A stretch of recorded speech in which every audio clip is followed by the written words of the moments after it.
Welcome back. So, last time we were together, we talked about setting goals. And today we're going to follow up with part 2 of setting goals. Because last time, all we wanted to do was set our overarching goal. Remember, I said it could be as vague as you wanted. It could be as big as you wanted.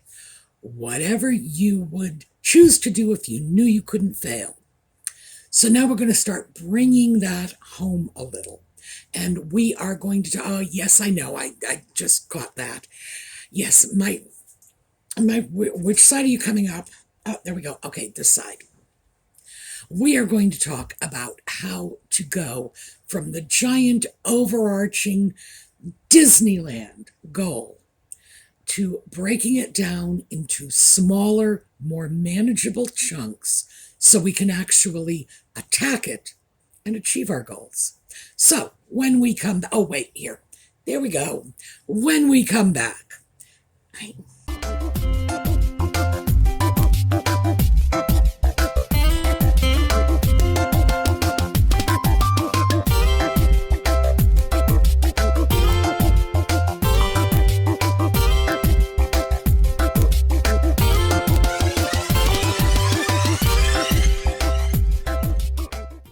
so I've done a lot of work with people setting goals over the years. And there are a great many techniques. But I got to tell you this, I get my techniques from all over. So I say that because the technique I'm going to share with you today is inspired by something I picked up from drug and alcohol abuse counseling. So, no, I don't think you're substance abusers, but some techniques from that counseling I think can be very useful for us.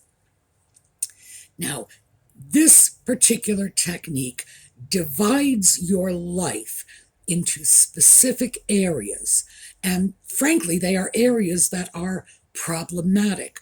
For substance abusers, that's how the list was developed. But we've all got these areas in our lives, and we may all have problems in these areas. Keeping in mind, you're going to see in this list, we've got virtually every area of our lives detailed here. So it doesn't mean that I think, you're off under a bridge saying, woo, clean Willy, come on over here. No, I know. But as I say, techniques come from all over, and this is a good one. Now, what this technique does is separates out individual facets of our lives so that they can be addressed separately. Now, I'm going to give you the list, and I'm also going to print it up as we go along. The first one is legal. Now, obviously, this comes from a substance abuse protocol. And keep in mind, most people who are in drug and alcohol counseling are there because a court ordered it. Consequently, the biggest thing for this population is that legal sword of Damocles hanging over their heads. For most of us, we're going to be able to shunt this to the back of the list. But I'm putting it in there anyway, and you'll see why later. So, we have legal, we have physical, we have financial, we have social and family, we have emotional, we have mental, and we have environmental. Now, let me see. Legal, physical, financial, professional. I knew I forgot one. There we go. Because there are 8 of them in all. Not all of us are going to be dealing with all of these areas of our lives. For example, if you are retired, professional just may be off the table for you. It may be something that's just, been there, done that, don't want to go back. And that's absolutely fine. Could be you have never had a legal encounter in your entire life. That one's off your list. It's fine.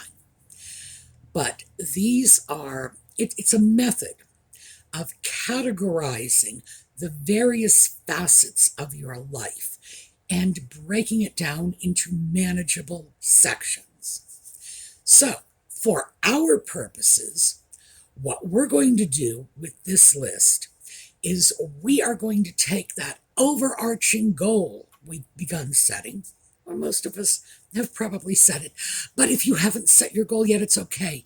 It can be a work in progress. Believe me, I'm not a fast decision maker myself. So for me, very often things like this are works in progress. Get over it. When we start to look at that overarching goal, and mine was that vague, amorphous, I want the life I had before 2020 back. I know, doesn't sound very well defined, does it? But that's my goal. And interestingly enough, it doesn't have to be well defined. I have a very clear picture in my head of what my life was like pre-2020. So I could work with that. Everyone is going to set their goals in their own way. Now, a list like this, I can then apply to that overarching goal and start breaking it down. What do I need to do about my physical body to get me back to that point? What do I need to do professionally to get me back to that point? What do I need to do socially, family, friends, to get me back to that point? Initially, of course, it's very likely all we are going to see is the deficits. We're going to look at something like this and say, well, after lockdown and all of the 2020 nonsense, socially my life is in the toilet. I don't go out anymore. I don't do anything. All we're going to see is the negative impact that we are facing right now. And that is fine. That is fine. That is the very best place to start. If you want to make changes in your life, looking at something you don't like is a pretty good motivator. So let's just stick with that for a moment and say, this is how we want to approach it. We want to look at our socialization. And we see major deficit. Pre-2020, this is what I had. Post-2020, and my hand is empty now. Thank you very much. That is the beginning of setting a plan to achieve that portion of our goal. That's when we look at what we don't have, which of course tells us what we want. I don't have any of the socialization I had back then. Well, what socialization did you have? Well, I went off to my church group every Thursday evening. We can't do that anymore. All you can do is do that on the internet, and it's not the same for me. I don't like it. So maybe there are other church activities that are in-person activities that can fill that void. Maybe there are other churches nearby, and some people are very attached to their own church. And some people are not. Some people have churches that are part of larger ecumenical councils. And, you'll go from the 4th Street Church over to the Maple Street Church, and no harm, no foul. Maybe that's an alternative. Maybe another church has the option. Maybe there is another option that has nothing to do with church. Maybe there is a book club out there, or a sewing circle, or whatever your hobbies and interests are that will be able to fill that gap. And then you look at other things like, well, I don't see my family as much. Okay, maybe that's another thing that's going to be easy for us to address. And that's how it works. That's how we break down that giant goal and start implementing Small, baby steps. So remember our SMART goals from last week? Specific, measurable, attainable, relevant or relatable, and time-bound. They have to be time-sensitive. So, in order to put that paradigm on our sort of fantasy wish list, what we need to do is make sure we have broken this down into bite-sized chunks. That's the best way to put it. All right, so I'm going to go through my list with you and explain what I'm doing and why I'm doing it. And hopefully you will be able to take a look at this yourself and do the same thing with yours. So we've got the list, and our list is over here. I'm going to reorder this list, and I am going to put the most important aspect of my life, the area that had the greatest impact, the one that's troubling me the most. If I don't do anything else, I really need to get this one done. Put that on the top. And then the ones that are less important to me. Because remember, everybody's life is different. And not all problems impact every single aspect of your life. Some of them hit one or two aspects and leave everything else alone. Others are sort of more pervasive. So, when I start ordering my list, the first thing, number one, I'm going to put to the top of the list is physical. And this is important because the simple fact of the matter is I've gained so much weight over the last 3 years, starting with lockdown, but then, boy, it took on a life of its own. Eek. Oh, and if you don't believe me, just pay a little attention the next time you see the channel intro. That's where I was 3 years ago. This is where I am now. Big change, huh? I can see it. And the funny thing is you can never really see it when it's yourself. So if I can see it, believe me, everyone else can. And that's important because I'm not just talking about my appearance. I'm talking about my health, my well-being, my happiness, the general satisfaction I get from maintaining my independence. You know, at my time of life, maintaining that independence starts to become very important. So for me, number one, let's see what I would put in as number two. Environmental. Yes, because remember, along with that problem of gaining weight, I just sort of got very apathetic about my surroundings and stopped cleaning. That is another issue I need to deal with. So that's going to be number two. And mental. Okay, I'm going to put mental at number three. If I do not feel my life is intellectually challenging to me, I'm not really very happy. I'm inclined to become discontented and become apathetic. And that's what happened to me in 2020. I should mention this.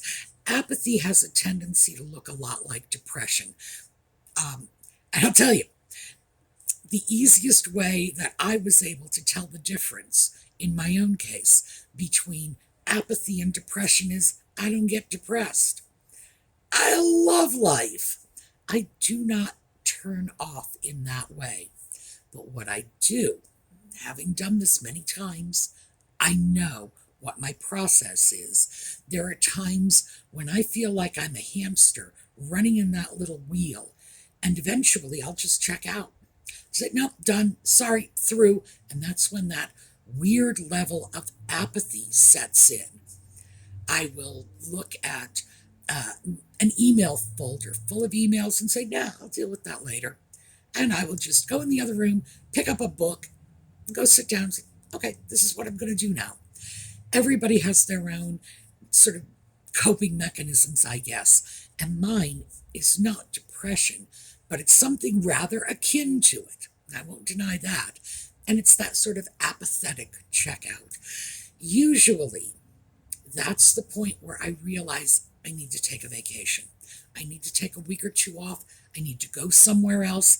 I need to just dump whatever is clogging my brain and come back refreshed. And in 2020, there were no vacations. And I think in retrospect, that was one of my problems. I'm sure that was problematic for others of you as well, especially those of you who are very accustomed to going out and doing things. And I don't take a lot of vacations. Most people take more vacations than I do. So I know that it was rough for me. It's got to be so much rougher for people who are much more used to that when it's more of a part of their lifestyle. So number 3 is mental. Number 4, interestingly enough, remember I said I would get back to this, is legal. During that period, the past 3 years, the tree fell on the schoolhouse. I had contractors in, and I ended up in a legal action with one of the contractors. Now, I have not really done anything about that. Like, okay, it's just there. And that should be on my goal list. I need to finish that up, close it off, tie it off, and get it off my plate. So I do have a legal issue that needs to be handled. And when I thought about that, I realized there are probably many other people out there who have legal issues that might be minor, and that's why I'm leaving it on the list. Because when you do have significant legal issues, a pending divorce, transfer of property, custody of children, these are huge, huge life-changing matters. So if it's there, it can be so important that it will eclipse everything else, not unlike the substance abuser who is being sent off to therapy and being told that if they do not complete the therapy, they will go to jail. So you better believe the legal issues are number one in their minds. It may be for some of the rest of us. That's why I decided to leave it on the list. And then, let's see. Next, emotional. I'm pretty good emotionally, so that's going low on my list. That's number 5. By the way, a big part of that is the fabulous community we have in this channel. So thank you all so very much for letting me kick that emotional way down to the bottom of the list. I consider myself exceptionally fortunate for that. So then there is financial, professional, and social/family. My financial situation is fine. I can throw that to the bottom of the list. My profession right now is making YouTube videos, and that has been the one stable note through all this period of time. Again, thank you. It's definitely kept me from, doing something truly crazy. But yes, so that's fine. That can stay down at the bottom of the list. It doesn't need immediate attention. As can social and family, because I don't have family in the area, and I am very comfortable with my social life the way it is. It has become a little more restricted post-2020. But when I had to sit down and look at it honestly, I realized it wasn't very much of a problem for me. Now, there is going to come a time when I'm going to have to take a look at that and say, is that particularly healthy? But for the moment, since it is not kicking me in the ribs every day, I can afford to drop that to the bottom of the list. Next thing I'm going to do is go back and hit my list with, is this short term, long term, or both? So physically, that's my number one, the physical issues. They are both short term and long term. Short term, I have a couple of surgeries pending. I need to deal with that, especially the knee replacement, because no knee replacement and I can't walk, and yikes. So that is important. So, but additionally, weight loss is not a one and done kind of thing. This is an ongoing process, and I need to lose weight, which, again, this is part of my goal. So it's both short term and long term. Let's see. 2, environmental. That, to tell you the truth, even though that truly is short term and long term, essentially at this time, I'm going to call it short term. I will revise that later. Remember, these are our lists. We can do anything we want with it. We can completely revamp these lists tomorrow, next month, next year. So for the moment, I'm going to say environmental is short term. Once I clean my house, I will probably be very happy again, and it will probably take several years and a lot of apathy for me to let this happen again, assuming I do. But that is something I can afford to deal with later. It's not like, weight issues that do impact your quality of life and that only get worse if you don't address them. I need to deal with picking up the house now. Just now. Today, this week, this month, whatever. Now. And then I can go back later. Let's see, what was number 3 on my list? Mental.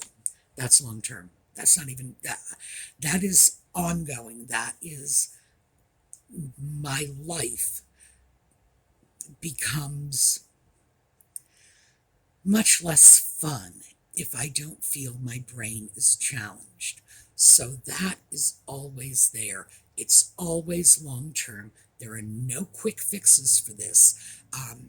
Yes, I will absolutely grab a research project and say, oh, let's go to town with this one.